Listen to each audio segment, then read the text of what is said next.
Hi, I'm David Boreanaz, and I'm in studio with The Hollywood Reporter. Before we jump in, I wanted to give a shout out to Ithaca College. All right. Where we both graduated from. School of Communications. Yeah, look, we made it. I think so. I don't know. You think we made it? We survived the We're sitting winters, on falls, weird and springs. chairs Yeah. in the Hollywood Reporter studio. I like Yeah. it. All those cold winters. Now, I want to bring it back to Ithaca for Yeah. a moment. What motivated you to kind of stick it out and break through? Well, I mean, when I graduated, I had, hopes and aspirations of, I think, for me, was, getting into the acting world. And I had a conversation with my dad, and it was, where do you go to New York? Do you go to California? At the time, I had two sisters that were living out there, so I decided to go to California. And I thought about that decision, and,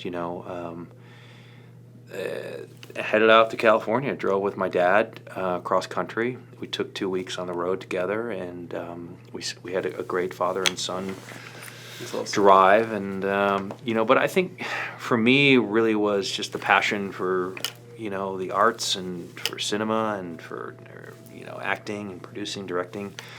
You're exposed to that at college, and when you get through your years there, especially at Ithaca, which was so great, you get to experience a little bit of that, not in the grand scope of what California offers in Hollywood. It was much different, I think, back then in '91. So for me, it was just a personal discovery of what my passion was. And that's how I kind of tapped into it and headed out to California. And stick it out is basically your advice, kind of? I mean, I think sticking it out really is being patient and being smart about, the details that are behind it. It's, you hear, I'm going to be an actor just like you, or a director. I was like, hey, I'm going to be the next Martin Scorsese. And it's like, well, there's a lot of work behind that. That's the details of, how you take care of yourself, your body, your instrument, how you study what you do, your mind and your physical makeup. There's so much detailed consistency to it. It's not just like, hey, you just show up and throw yourself out there. Yeah. And I think sticking it out really is a testimony to what your passion is, whatever that may be.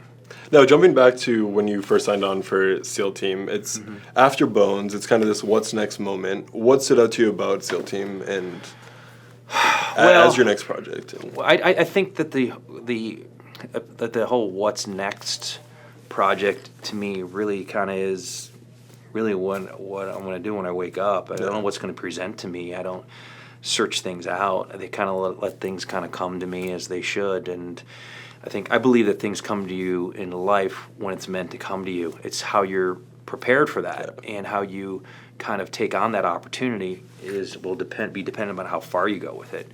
There are certain things that come to you early on in your drive, whatever that may be, and you're not ready for that. And it's not that you fail, but you learn. And through those learning experiences, you grow. So when the next time that opportunity presents itself, you're ready for it.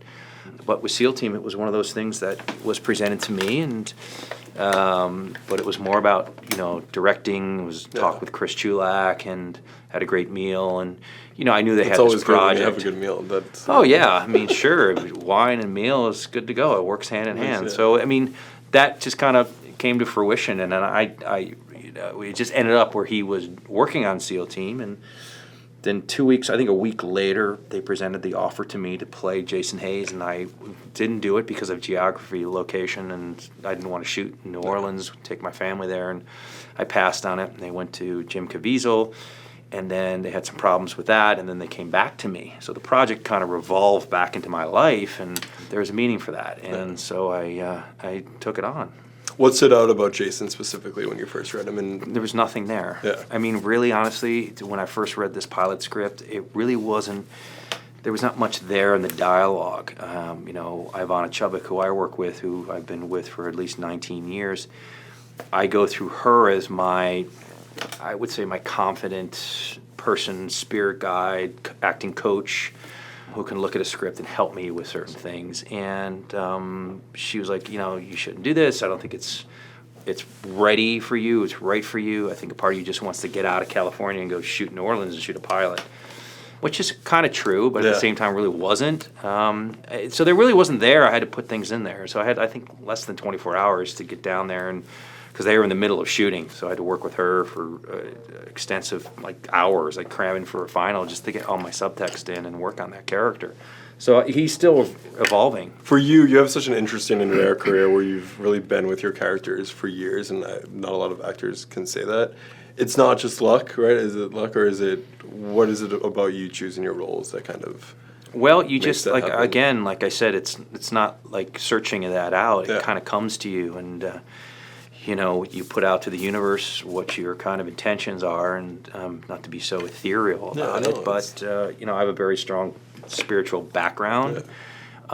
So I maintain that energy to what I want to get to, or where I want to be in my life, whether that's in acting or directing or producing. So you surround yourself with good people, and you find yourself in there. And again, the opportunity was there, and it wasn't really necessarily the type of character. I just like the fact that Jason Hayes. Well, look, everyone says, well, you're on a show for so long. Are you afraid about being typecast? Are you scared about, for me, it was, even on Bones, it was, we worked with Ivana. I worked on every weekend for 8-9 years on weekends, and rewrote the scenes and presented these ideas and worked them in the scenes and excited the writers. That was my job. So you constantly have to keep working it. For me, I never settle on it. So I guess that helps with the longevity of pieces that I'm in. So I enjoy that. I don't just, hey, I got the role, and then just sit back and... That'd be strange if you did that. Yeah, that would be soul crushing. I wouldn't like that. There's such an appetite. There's such a fan base for SEAL Team. Why do you think there's such an appetite for the show right now? I think that it is really gearing more towards the character drive than it did in the first season. I took Jason Hayes and drove his character. I like to get behind the characters and let them drive the story. Obviously, we have all the explosions and the military environment, but later in there are such complex characters that really need to learn how to deal with life when they're not doing their job. And it presents itself in a very conflicting kind of manner with these characters. That's what I love about Jason so much. He's compartmentalized. He's a single dad now. He's trying to keep things... He can't even deal with the home life, and now he's got to go off to a mission or to an operation, and that's life and death. You're taking out the worst people in the world. So I think that the identification of the characters now are really starting to come to the spear, to the point of that spear, and it's going to be fun to see how this season ends and goes into the next, and it's a very exciting time for the show. What people really like about the show is kind of how real it is and what you guys get right about it. And you obviously work closely with veterans. How important is that in kind of telling these stories and making sure you're getting it right? Yeah, it's really important. We consider they're not technical advisors. They are producers. They are writers. They're on the floor shooting, and our guys, we get it right. We take time in the scenes to do it right. We shoot it very raw. It's very real. There's very little rehearsal time. Jimmy Muro, who's the DP, is a legend camera operator. He knows how to shoot. We're blessed with that heart, that camera department that kind of pumps the show and brings life to the actors. They come on our set and they're like, "When are we going to rehearse?" I'm like, "No, it's the camera's going in your face, and we're going to shoot this take." And until you're done. Yeah, and it kind of similar to where Chris came from, Chulak from ER, and where that was his show, and Southland. So it's very raw, it's very real, and we pride ourselves in getting it right. And if it takes a little bit longer, but we shoot very fast. For fans of the show who maybe this was a mirror of their life, has there been any feedback you've received from a fan of the show that has really stuck out to you, and what was that? Well, when I travel outside and I go back east, or I'm in Connecticut, and you're just going to get a cup of coffee at a local place, whether that's in Danbury or they don't have Dunkin' Donuts.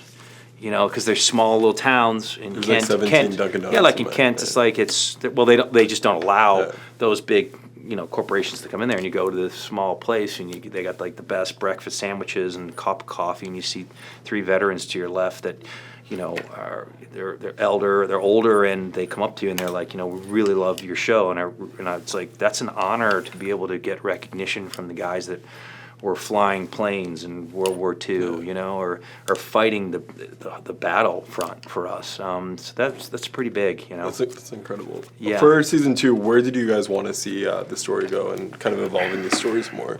We looked at it as, the pack of the wolf pack and how they operate together, right? And how they get kind of dismantled in Bravo team, how they all complications and conflicts, with me losing Alana, people going off the rails at each other, Bravo 2 and I going at each other, and then by the end we come together. So from beginning to end, we knew where those arcs were going to be. Yeah. You're directing again this season, and this show is literally larger than life in scale. What are the challenges of kind of showing these different dynamics, and what are the challenges you face in directing? Well, this one in particular was tough because it was big. It was a big show. We were 5 days on location. We shot it in 7.5 days, and that's pretty big for the amount of stuff that we did. From beginning to end, there was, horseback riding, climbing steep hills, very little equipment that we can take on these mountains. Going through minefields, the gun worked. Did you choose this one? I chose this location. It seems as though I like to choose the ones bigger in scope, and the elements were rough. It was windy. It was, but it adds to what the characters are going through. We're very dimensional in that aspect of the look of it. So it was big in scope, and I'm excited for people to see it because there's a lot of work. How would your cast describe you as a director? Are you an actor's director? Very much so. Yeah, I'm a very actor's director. I don't really, pin people in corners. I let the scene Does that happen? evolve.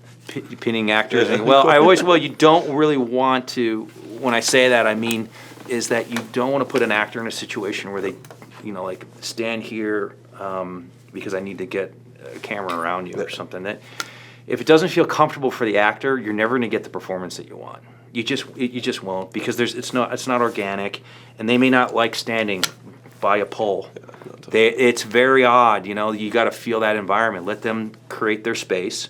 Let them rehearse it. Find it, and you just kind of let the cameras roll nice and easy. It's like al dente pasta. It's all good, and then you just find these takes and you make it comfortable. And I that's the way I work. I think everybody wants to go home. I don't want to work 11-hour days. I just want to shoot it and get out. And I think the preparation is key.